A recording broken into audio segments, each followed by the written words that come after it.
American baseball player Casey Stengel once said, "Never make predictions, especially about the future." Well, too bad, Casey. I've been making predictions about every F1 race in 2022. Welcome to a new episode of the 5 Red Lights F1 podcast. My name is Aaron Harper. Today we'll be reviewing my predictions throughout the season and how well they have fared. Some of you may have seen that I'm involved in a predictions league run by the Form of Racing on Twitter, where I've been the strongest performer. And by strongest, I mean that I'm propping up the table.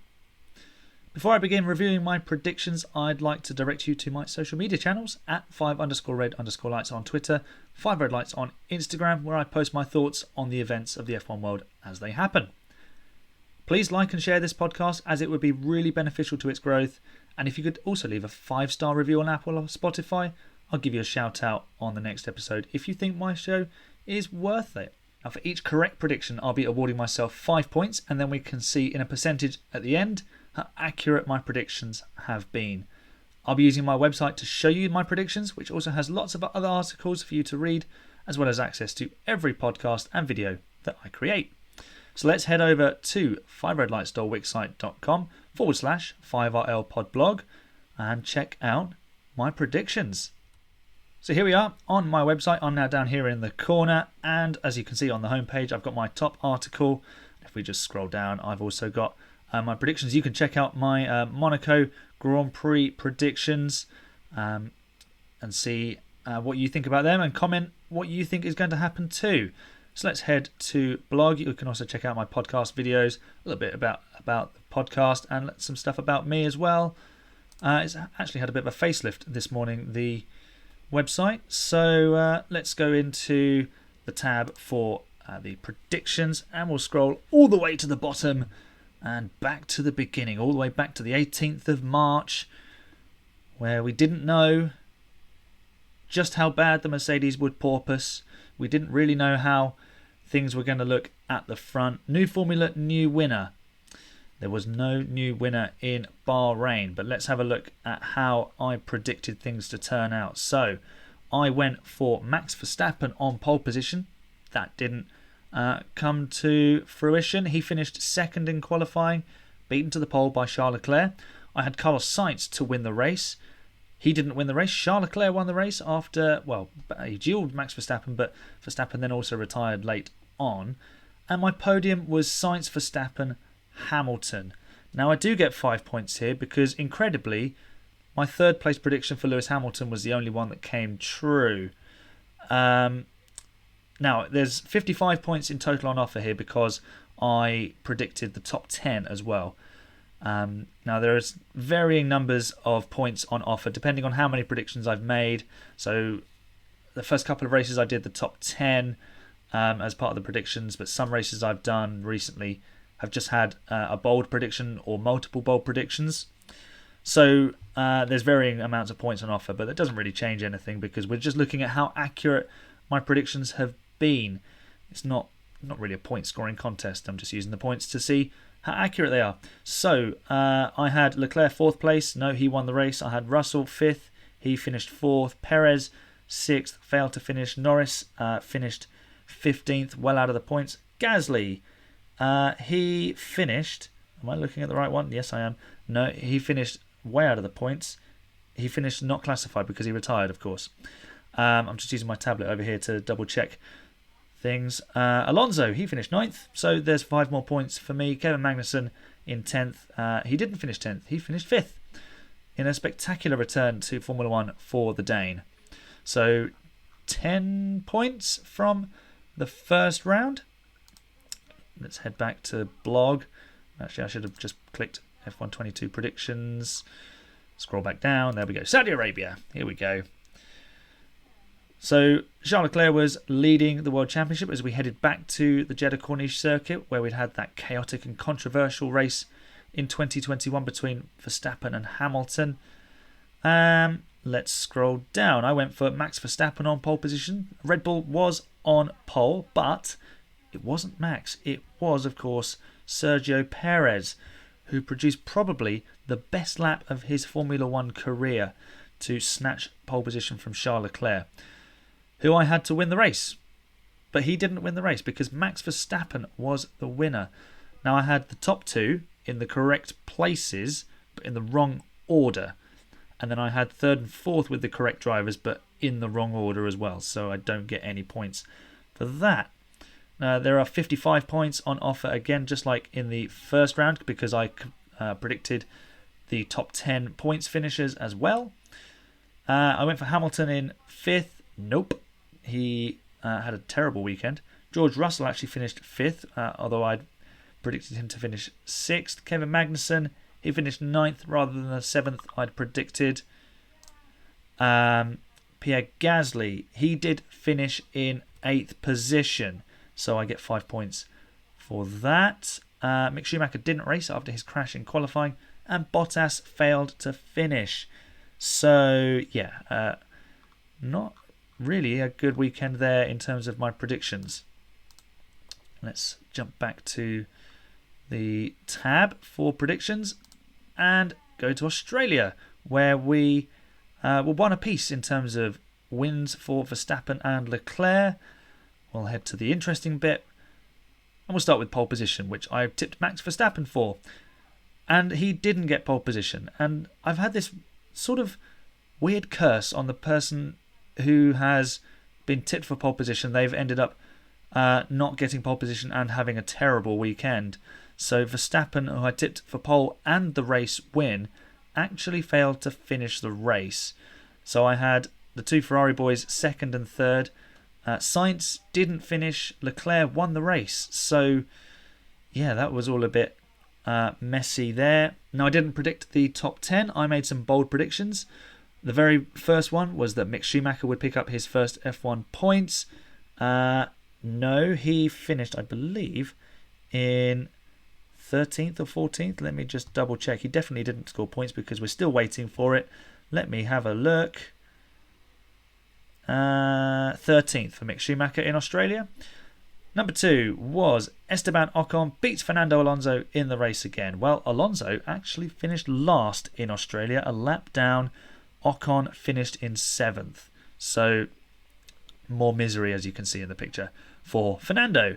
And I went for no points for the AlphaTauri team, but Pierre Gasly snuck in a 9th place to pick up 2 points. So I get, I think, just the 5 points for that weekend. I have noted it down in preparation. I can just double check. Let me bring that up. You won't be able to see it. Yep, just the 5 points out of the 35 available that weekend. Let's head to round 4 predictions, the Emilia Romagna Grand Prix. And I was tipping Carlos Sainz to do very well. Unfortunately, it did not go well for him because even though I tipped him for the pole position and the race win, he got neither. He crashed out in Q2. I didn't predict anything for the sprint here. Just thought that would be a bit too much. So I just went for the fastest qualifier, which I tipped Sainz for. Nope. And race winner, which wasn't Carlos Sainz. But the same driver did score pole position and the race win, which was, of course, Max Verstappen. So it's 2-2 now in terms of race wins between he and Leclerc. Talking of Leclerc, I tipped him to finish second behind Sainz ahead of Alonso. Sainz and Alonso didn't finish. Leclerc threw it in the wall and then ended up finishing 6th. So, yeah, that didn't quite work out. And my bold prediction of another double DNF for Red Bull didn't happen. So instead of looking grumpy, Christian Horner was dancing with delight because they actually finished first and second. As you can see, my predictions have been very, very good so far this season. Let's go to Miami. And who would bring the heat? Let's see. Pole position, I went for Charles Leclerc. And I actually got this one right. Hooray.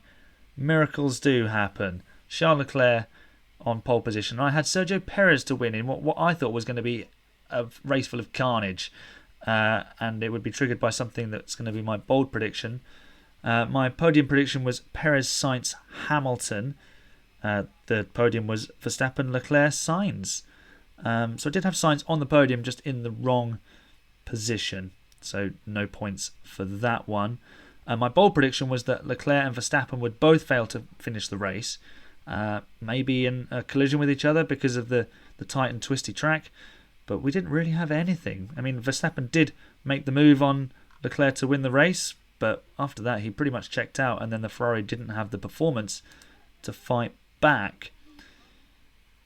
Now let's look at the previous race, Spanish Grand Prix, and Ferrari needed to fight back, and they started that with getting pole position, which I again correctly predicted. Maybe Charles Leclerc is the only driver immune from my curse, where I tip him for pole position and then everything goes fine. Oh no, I didn't. No, I tipped him for the race win and the curse returned. Charles Leclerc failed to finish after securing the pole position on the Saturday. The curse returned. So my podium was Leclerc, Sainz, Verstappen, and the podium in Spain, in Barcelona, was of course Verstappen, Perez, Russell. My bold predictions, multiple bold predictions for that weekend, for last weekend, was that Lewis Hamilton would finish ahead of George Russell, but George Russell would also retain his top 5 finishing record. Hamilton didn't beat Russell, but Russell did retain his top 5 finishing streak. So I'm going to give myself 5 points for that, no matter what anyone says. Esteban Ocon finishes ahead of Fernando Alonso, and both Alpines are in the points. Yes, ding, ding, ding, ding, ding, ding. We've got a winner. Ocon was 7th, Alonso 9th. Ocon seems to like finishing 7th this year. How many times has he finished 7th? He's finished 7th maybe 3 times this season? Just keeps those points ticking over, doesn't he? My final prediction, well, back down to earth with a bump, because that bump was Magnussen's right front to Hamilton's left front on the opening lap, meaning Kevin Magnussen did not score points for Haas. Now, of course, we've got the Monaco Grand Prix this weekend, so you can come and check out my predictions here. I'm going, well, you can see there from the title about something about Charles Leclerc.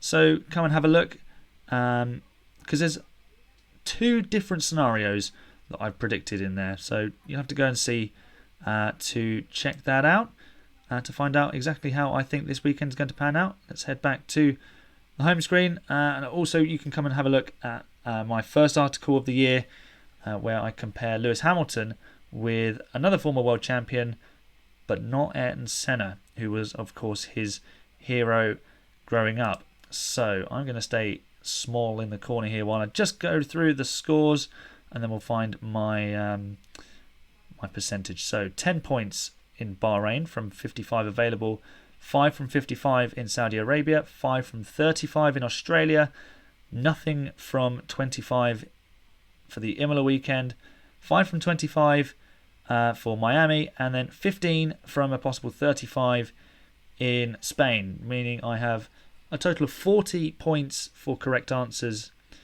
out of a possible 230, which for any of you clever mathematicians out there will have already worked out that it's 17.4% is my prediction accuracy. Well, that's not good, is it? So as you can see, my predictions have been fairly wayward, to be honest, with just the 17.4% of them being accurate. Predicting sport is, of course, never easy, and that's what makes it so fun. There are so many wild and unpredictable things that can happen, like who would have predicted that Esteban Ocon would win the Hungarian Grand Prix last year, and that in the same race, Lewis Hamilton would be the only car to start on the grid, given that he started on the Inters while everyone else was pitting for slicks. Never seen that happen before, probably never see it again. So there's been a dive into my predictions so far this season. I'll be adding a review of the predictions ahead of each race weekend to the Grand Prix cap following each race in the races moving forward. Now, of course, if you do want to have your say ahead of the race and make some predictions, you can comment on the relevant articles which come out on the Thursday or the Friday before the race. And then I can also review those in the Grand Prix cap, which would be fantastic to have that engagement and just to see what everyone thinks. The checkered flag is now waving on this episode. Thank you so much for joining me. I hope you enjoyed this look back at my predictions and had a good laugh at how bad they've been. To find more from me, you can check out f1chronicle.com and insidef2.com, where I contribute articles on the race weekends. Head over to the YouTube channel and find an archive of videos to watch, and find every Grand Prix Cap episode on your favourite podcast provider. The next episode from me will be the Monaco Grand Prix cap, coming later next week as I'm on holiday during next week. Enjoy the racing, and I will see you when the 5 red lights go out.